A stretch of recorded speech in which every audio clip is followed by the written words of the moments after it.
Well, as a pastor, I think that philanthropy is at the heart of Jesus Christ and giving in Christianity.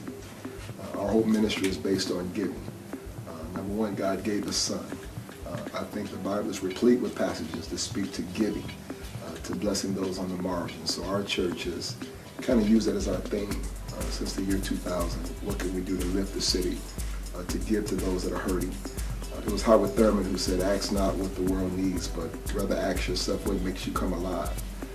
What the world needs is people who have come alive. And unequivocally, giving makes our church come alive. When we do outreach events, blessing people with homes, seeing the look on their children's faces, blessing those that just have great needs, it just makes us feel great. We sit in staff meeting, we're all bubbly and giggly. It's like we receive money when we give it away. Well, I think in our community, in the African American community too, when we think about the word philanthropy, we did not historically use the word philanthropy in our communities. I referenced last night, the tray went by in church and it was the benevolent offering, and we knew that money was used to be a blessing to those in our church or in our fellowship who were less fortunate. So even at that time, years and years ago, we didn't use that word philanthropy, but that's what we were doing. We were being philanthropic with our giving. Well, I think the most wonderful thing about philanthropy is there's no one definition. Philanthropy can be what any person wants it to be. And at the Cleveland Foundation, I always remember that as a kid, my dad used to always say that if you give charity and the person knows you're giving charity to them, it's not charity. That helping people in a way that they feel like you're doing it for yourself as much as for them. That it's giving you a gift to help somebody is the spirit that you should have. I mean, we grew up in an area where we didn't call it philanthropy. We didn't have a fancy word for it, but Mrs. Bessie needed her snow plowed or her walk shoveled, or someone needed someone to come and watch over the children while they had to go to work, or someone needed a gap to be filled until they could pay their bills.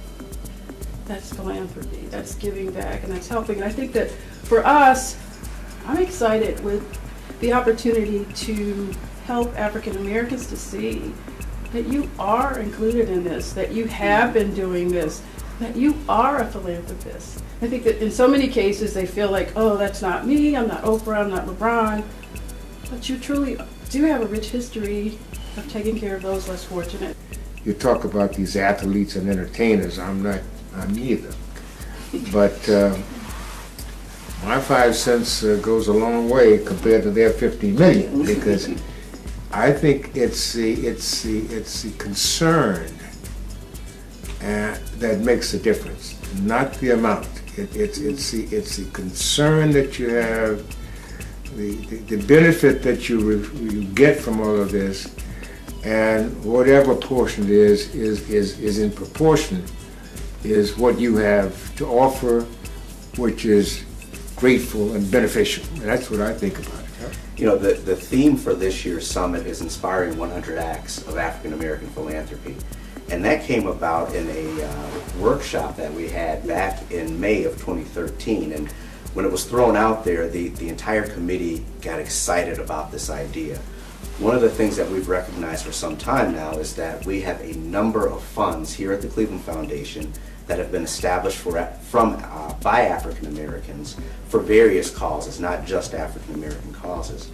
And we want to be able to promote that within the community to help people understand the valuable resource that we have in the Cleveland Foundation and how it can assist people in their philanthropic goals, but also just to simply celebrate African American philanthropy. It's important for everyone to tune in, join us on the website at www.clevelandfoundation.org/AAPC. Please also check us out on Twitter.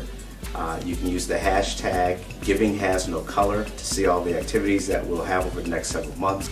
Mark your calendars, please, for April 26, 2014. This is our third biennial African American Philanthropy Summit, and we are tremendously excited about what we're doing this year. Our initial speaker in the morning is Dr. R.A. Vernon, my pastor, And then our featured keynote speaker over the luncheon hour is Dr. Henry Louis Gates. Many of us know him as Skip Gates. And so we are inviting the community as a whole to come out. So there really will be something for everyone on that day. And we're excited about what's coming forth.